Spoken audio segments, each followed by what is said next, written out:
Welcome to episode 59 of Full Throttle, the Presidio Group's automotive industry podcast. I'm your host, Jason Stein, managing director at Presidio. I feel, over the years, I've heard from many people, and I remember seeing David Spizak, I don't know if he's still there. So he also quoted this about how a dealer, a salesperson sells 10 cars today, and it used to be the same 10 cars on an average per month per sales agent 40 years ago. So the question obviously we all have in our minds is, okay, what's the point in having all of these technology tools and if my productivity is still the same? I feel first time, and I'm seeing very strong signs. I'm not saying this just as, as a big vision that will come out 5-10 years down the line, like AGI. This is specifically, I feel productivity for dealers, which kind of correlates to investors in my shoes, is going. AI first time has the opportunity to truly improve productivity without increasing expense, which is so important, as you know, for any business owner. In an industry wrestling with decades of accumulated complexity, few leaders have embraced simplification with the same conviction as Tekion founder and CEO Jay Vijayan. The retail automotive system wasn't built in a day, and neither were the layers of disconnected tools, redundant workflows, and fragmented data that define so much of the dealership experience. Over time, Jay Vijayan says, people simply patched the system and made it work. Multiple screens, re-entered data, friction that shows up in the customer experience, even when talented teams try to hide it. Tekion's mission is to remove that friction. And Jay Vijayan believes automotive innovation has historically been sporadic. Now he sees momentum finally accelerating. And rather than competing on contractual limitations or legacy positions, he's clear about his philosophy. It should be a fair game. The company with the best software and the clearest value should win. Value that can be measured and not just marketed. It's why Tekion has embedded an ROI dashboard directly into its AI agents, something Jay insisted on from day one. With AI proliferating across the industry, he wants dealers to see crystal clear results. Real productivity, reduced expense, and operational transformation, not just new buzzwords. Along the way, Tekion has become the first fully integrated cloud platform for retail automotive. DMS, CRM, payroll, service lane, data platform, all in one. Today, Tekion is live across more than 4,000 rooftops, including leading groups like Ken Garff and Asbury, and is scaling with some of the most demanding partners in the business. But ask Jay about his biggest challenge, and he'll tell you the truth without hesitation. Change management. Data migration, legacy workflows, old muscle memory. Transformation isn't just technology, it's people. And as for the future, Jay sees the next decade of auto retail mirroring the enterprise software revolution, where productivity finally breaks its 40-year plateau. Today, in this episode from the Presidio Auto Technology Summit in Denver, Jay sits down with me to explore the vision and the realities behind it, how AI will reshape workflows, why value must be measurable, what change management really means inside a dealership, and how Tekion is balancing demand, rigor, and the responsibility that comes with holding a dealer's business and customer data. This is Full Throttle, and it's Jay Vijayan. Hey, Jay. Good to see you. Great to see you. How are you doing? That was like an infomercial for you. Thank you. Pick one pony. Jay's going, well, it's me. Right, exactly. Nice of you. What are your thoughts on what you just heard related to complexity and simplicity? And That was a good session. I think first is reality. It is true. There's a lot of complexity has been added over decades, right? Innovation has been sporadic in automotive, and it is picking up speed. That's a very good thing. And I completely concur with what Matt said. We feel the same way. It's more about it should be a fair game. You have to work hard to deliver value. And I tell this to my team.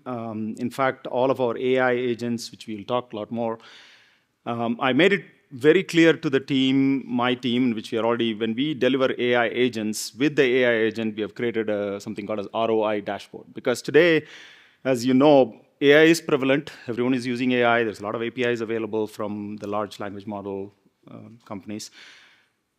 And very hard to quantify. There are some places, yes, they can quantify, but there are many places they just can't quantify the value for what they're paying. I made it very clear to my team, let's show the ROI very clear, crystal clear, so that our customers can see how much value it is bringing. And when we talk about AI, I'll discuss about how excited I am, how it's going to change the automotive industry.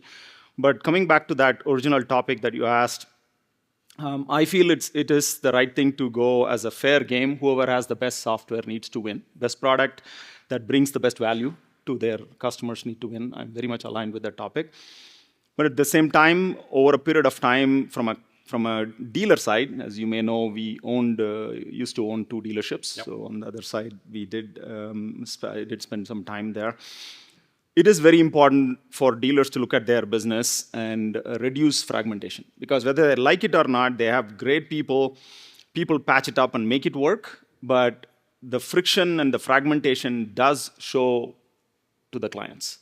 They may not see it all the time, but it does show. When your salesperson opens 9 different windows to sell a car, yeah, whether he or she would be a great person, might do his best to hide that friction, but it does show to the customer eventually. Like one part of the process, they have to reveal that by looking at different windows, jumping into different screens, re-entering data, asking for the information from the customer multiple times.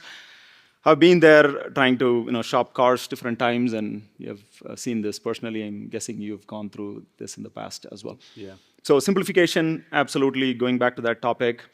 And then innovation needs to be, it does need a lot of investment, and I feel now it is coming up really nicely. I feel very encouraged, and we are investing a lot. We are still, while we are big, but I feel we're still small where we want to go compared to where we want to go. We invest a lot. My biggest spend is R&D. You're an investor as well as a tech company. Yes. You're actually the poster individual for this event, because you're looking at all angles at all times, aren't you? We do. What have you learned being a tech company versus being an investor, or an investor versus a tech company? Yeah. On the personal side also, I do a lot of investment, LP in many funds. Invested probably, I lost count, so probably 40 different companies. Everything from tech to auto tech, it's very selective. It is slightly different when Tekion invests in a company. It is usually when there is a competitive, or I would say more complementary nature. We feel good about this technology growing, either being a great partner for us, or at some point, there is an opportunity for us to do M&A with the company. So that's when we really do investments. It's very, very selective based on where we want to go. So our criteria, Jason, we may have discussed this before when we talked about this, is because tech is so important, as I talked about innovation. Any company that we look at, either investing or partnering with, are their investments in tech good? I mean, for their scale and size, are they good enough? Are they good technology that will align, integrate seamlessly to our end goal?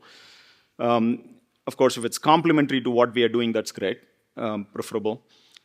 And then a good team. If the founding team, are they really committed to the vision? Not just trying to get an exit and move on. Yes, it's okay sometimes, but not all the time. That's okay. And then the last one is it going to accelerate our expansion, go to market? I want to be careful in what I ask for, because I feel it's a good problem. We have too much of demand now, so we are working hard to see how we are going to gracefully scale and take care of that demand. And let's talk about scale. So your journey has been a rapid one, Jay.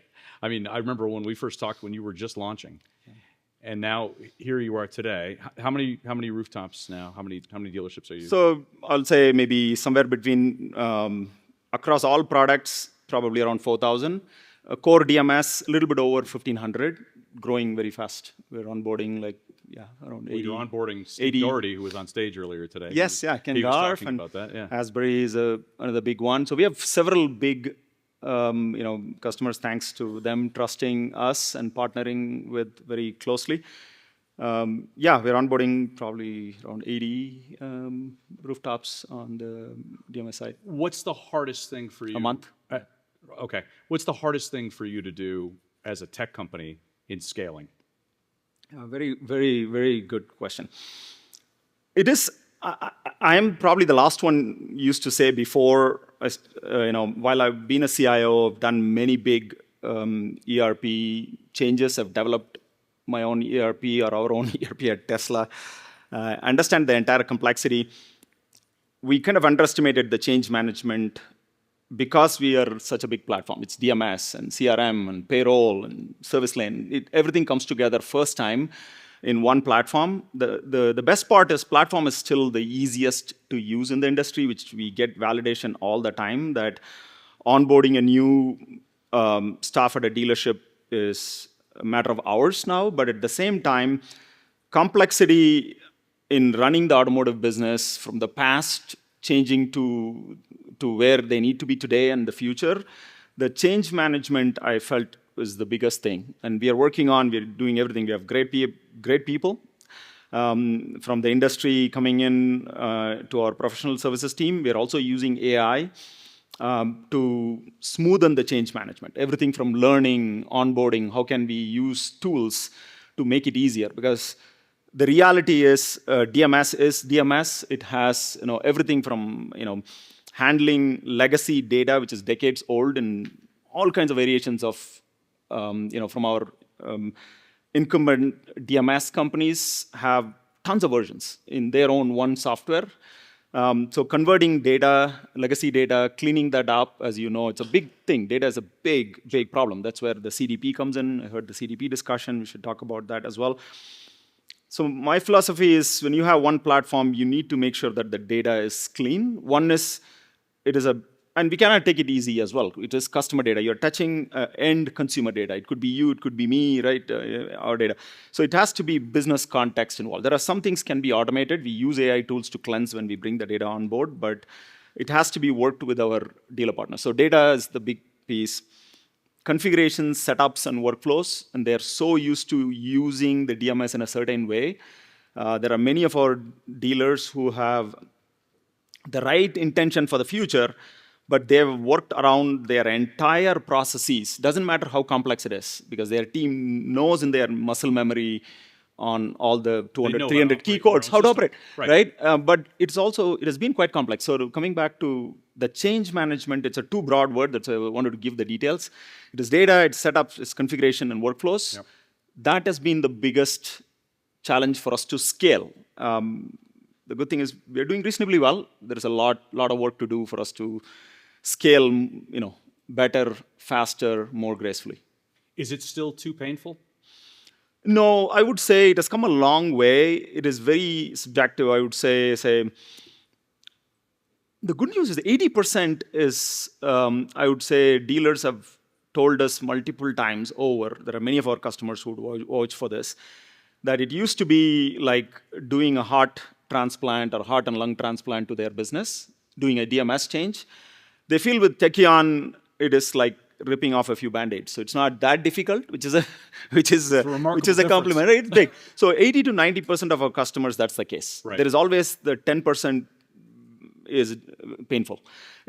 Various reasons. It's change management. There could be mistakes on our staff. There is also many dealers who are not operationally dialed in, so they don't take it serious enough on the change. They also take it easy, like they don't send their staff for training, setups, configurations, and all of those. So yeah, I would say 80 to 90% is fairly easy and straightforward.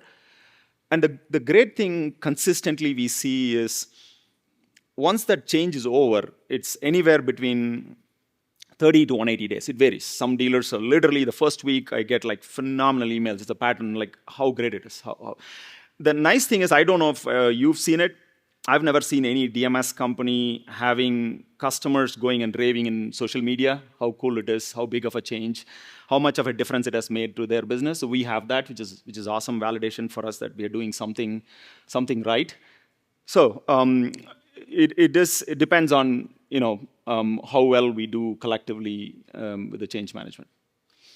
This is a tech-heavy event. What tech is Tekion looking for in order to improve its own business? Okay, so internally we do a few things. So AI, of course. We'll get to that in a minute, but yeah. Right. Yeah. So when you, just to clarify the question, you're talking about from a dealer point of view or from us internally? From Tekion's point of view. So Tekion internally, we've started using code gen tools for writing code. It varies across products. There are some product modules which are 80% generated by AI now. But at the same time, being in software development, I know code generation is one part, right? Then before that, there is so many things from design, specifications. AI is not ready there yet, right? Writing specifications to doing the design. Then finally, there is code gen. So now the good news is, feeding a good spec to AI is doing a pretty good job generating code. So the good news is it's helping us scale. We are not cutting staff. We are training pretty much everyone doing AI within Tekion. Almost close to, I would say, 1,800 engineers are using AI to generate code today. And we use AI code review tools internally. And another big part, which will be relevant to our conversation, we as a company have banned employees using ChatGPT from a business context. I know it's a hard decision, but at the same time, we have to give them the venue. We created something called as Tekion GPT, which is anything, Tekion GPT, it's internal. It uses all the foundational models. So they can choose the foundational model from OpenAI or Claude or Gemini, but the enterprise data doesn't get out. So that's within our domain. And that's why this is so important for dealers, because today I see, one way it's a good thing. They get value out of it. They upload. My team used to do that quite a bit. Like they used to upload PowerPoints and meeting summaries and get AI summarization and stuff. But by the way, I was in a CEO dinner. Without giving details on who, it's a very high-profile CEO who was telling one of the major companies, which was doing one of the biggest software companies. In their internal executive meeting, they were talking about competitive analysis and intelligence about this CEO's company, which was summarized by AI and uploaded to GPT. And there is a specific prompt. He said he's able to go query in ChatGPT. It gives a full summary of what they talked about in that private executive meeting, and which has a lot of sensitive information about competitiveness. So be careful in uploading to ChatGPT and having your team upload things. It is not going away. You just need to find a way to prompts. So you need to know the right prompt to get it out. So we've restricted that and said, okay, you still use AI, but this is how you're going to use it. So I think those are the tools internally we use quite a bit. So what's related, and I guess this also relates to the previous panel, your philosophy on data ownership and integration, and I guess as it relates to AI, how do you enable that insight sharing across your own ecosystem without losing trust or control? Great question. This is something has been in our DNA and thinking for a long, long time, Jason. You know that when we came out, we wanted to do things very differently in the industry, kept data very open. We make it very clear our customers, dealers own data. So we've taken a lot of responsibility and ownership about keeping data secure, private. We went through extreme lengths. Even many of our incumbents who are massive companies and have been public companies, I don't feel even have 25%, maybe even 10% of our level of rigor and security. We had many years ago, and we published tekion.com/trust. If you can go and look up our data standards, security standards, and privacy standards, we went through SOC 1, SOC 2 certification, ISO certification for data security, data privacy. We are in the process of going through ISO certification for responsible AI. So data is such an important factor. We don't take it easy that our dealers put their business on our platform. So we put in a lot of rigor. In fact, our AI launches, in my view, was a bit delayed because of that. Just the amount of rigor to create what we call it as Tekion intelligence, so that we don't push data out. We still use the foundational model. Of course, we can't spend like hundreds of millions of dollars in building data centers and GPUs to do the foundational learning models. But we use their power, but the context-aware business information stays within what we call it as Tekion intelligence. So we created our own data platform. It doesn't get out, and it's very context-specific for our dealers, and we started launching our AI agents, and the results are very promising. And that's what I talked about, how we've created an ROI dashboard for our dealers to see what value it's generating. Did the CDK situation last year alter anything that you were doing or reinforce? It did definitely reinforce. So the good thing is people came to realize how important it is. Again, honestly, our Tekion.com/trust portal, where we talked about security and SOC 1, SOC 2, data privacy, has been there 2-3 years before that incident happened. Right. But you're absolutely right. There is a realization in the industry how critical security is after that event. And even outside of that, there were a lot of sporadic events which we came to know about, ransomware, malware attacks.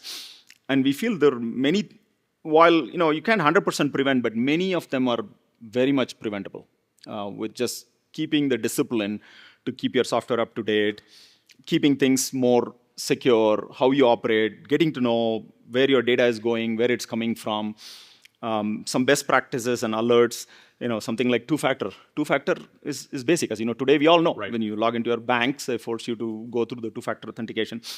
Some simple things could prevent many of these attacks. So closing the answer for your question, it did create a lot of awareness in the industry, showed a little bit more bigger light on what we have done, is worth and valuable. From a product roadmap standpoint, Jay, what's next for Tekion's AI initiatives?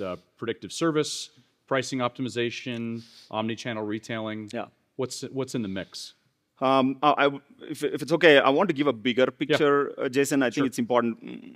See, people talk about, I mentioned this and I tell this to my team as well. People did mention Netflix a lot. I think they had their earnings today. I don't know how it was if you're an investor and want to look at.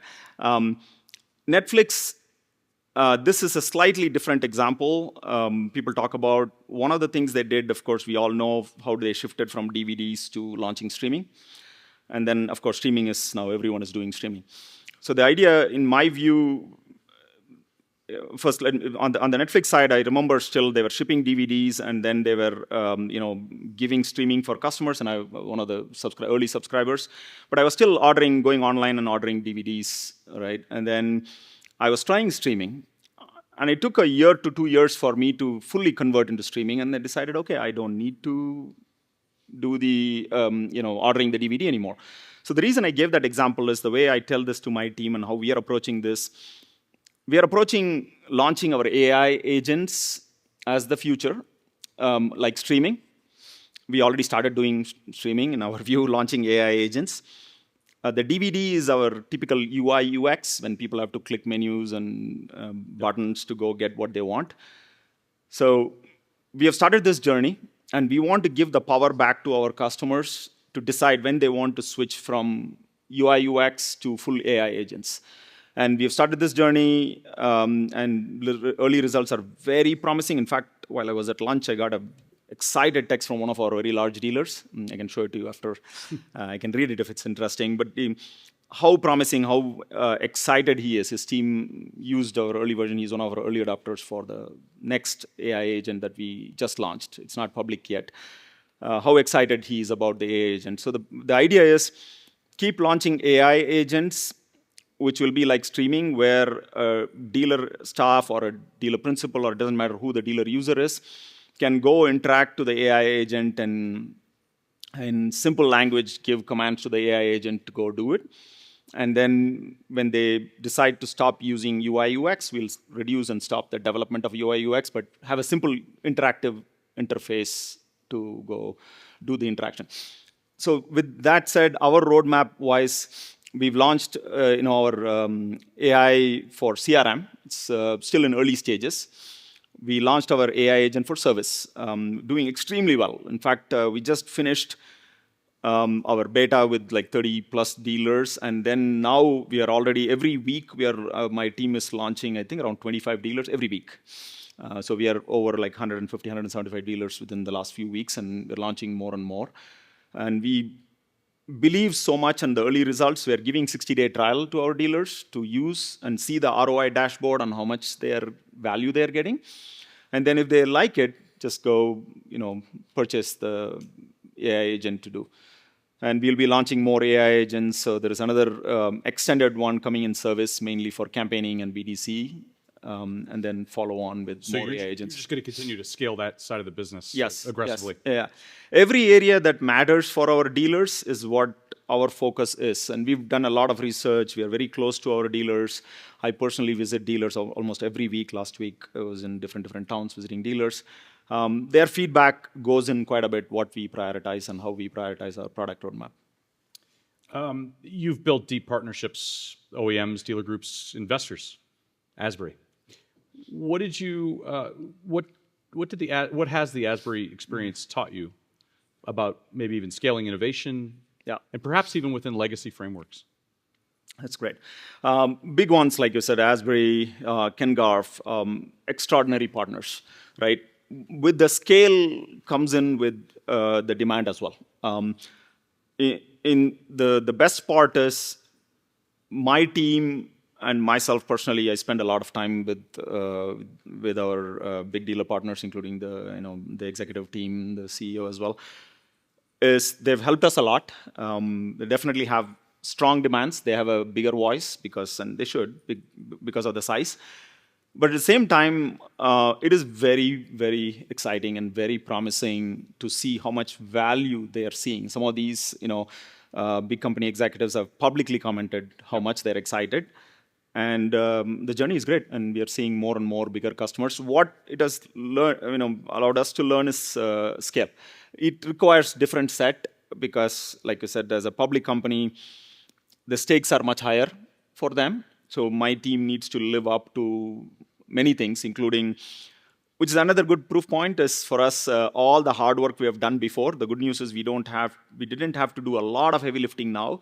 Like for a public company, SOX compliance is very important. Right. Be on a platform that is fully SOX compliant. Compliance, security. In fact, not only just being compliant, but making it easy for them to operate as an enterprise at that scale. And the value is much bigger for them. Like what a small dealer would get at scale is a significantly higher value. I have so many questions for you, but we have about 5 minutes left. But you will come back later with for AMA. Ask us anything. But you've said before that auto retail could mirror the transformation enterprise software that enterprise software underwent a decade ago. Paint that picture for me. What does the next decade of auto retail look like? What are those in the room here who are either investing with their capital or developing new technology? What will they expect, or what should they expect in the next 10 years? And in 10 years, we'll come back and make sure you're right, but yeah. Absolutely. I'll take you up on it. See, one of the things which I'm excited connects to this 10-year journey is I feel, over the years, this, I've heard from many people, and I remember seeing David Spizak, I don't know if he's still there. So he also quoted this about how a dealer, a salesperson sells 10 cars today, and it used to be the same 10 cars on an average per month per sales agent 40 years ago. So the question obviously we all have in our minds is, okay, what's the point in having all of these technology tools, and if my productivity is still the same? I feel first time, and I'm seeing very strong signs. I'm not saying this just as as a big vision that will come out 5-10 years down the line, like AGI. This is specifically, I feel productivity for dealers, which kind of correlates to investors since my shoes, is going.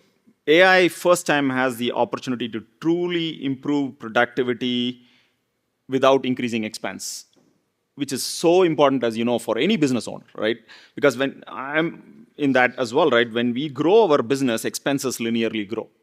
Yep. So high growth businesses don't become profitable for a long time, okay? But I feel AI first time ever has the opportunity, and I see, as I said, great signs that a dealer can grow their business both on variable and fixed ops without linearly growing their expense, which is a big deal. And that is what I am very excited about. And our agenda in Tekion has been that. Just go every area when we create an AI agent, how does that deliver that kind of a value for our dealers? So as I said, my goal I've said to my team is baseline 10x up to 100x value for an AI agent. Wow. All right. Yeah. There's something to take note of. On the other side of it, what's the biggest headwind to that kind of transformation? Is it regulation? Is it culture? Is it technological readiness? I'd say, I think it's Or is it all of them? No, it's culture and change management is the biggest thing, because I feel there is while it should be, we have to be a little bit, this is where partnering with the right people, right company, right tools is going to be very important, because it's very easy to get anxious. And today's world, with social media and AI progress being shared every day, it's very easy to get anxious. And I get that all the time, And if people can relate to, I always relate to just the pre-COVID time where people are talking about everything is going to be subscription economy and ownership is going to go away. And I've been asked many times. There are many companies which don't exist today, which were doing just subscription, cars for anything. Because there are many of our dealer partners who used to call us and say, okay, can you create a subscription software for this? And even OEM partners used to do that. And maintaining I would say, a level head focus on core values for your business, how to grow the business, reduce the expense, increase value. So anything you ask for example, you can ask that to our team, what's the value of your product? Instead of saying, okay, how do you compare to price with CDK? In my view, I've directly told big dealer partners that if you're truly moving your DMS only for price, please don't. I said, Tekion may not be even the right partner for you. But if you want to see value truly, that doesn't mean that we are super expensive than CDK, but the point is your goal shouldn't be that. If you want to really accelerate, grow your business, improve efficiency, improve top line, reduce expenses, then you need the right platform. I think that is the most important. Value generation, I would say, is the most important one. In my view, focus on delivering more value than expected. So for investors or dealers, if it's one message, I would say focus on any partner who's really aligning with that. Ask for how much value you can deliver for what I'm paying you. If their mindset is aligned to growing your business, then yes, investing or partnering with them, that's the key. Wonderful message for this group. Jay, we're going to have you back a little bit later. Thank you for doing this. I appreciate it. All right. Thank you so Jason. much. Thank you. That's the 59th episode of Full Throttle, and a special thanks to my guest, Jay Vijayan. Thank you for listening. For a library of these episodes with industry leaders, go to thepresidiogroup.com. You can also find a library of these shows on the Presidio Group's YouTube channel. I'm your host, Jason Stein. We'll talk to you again next time.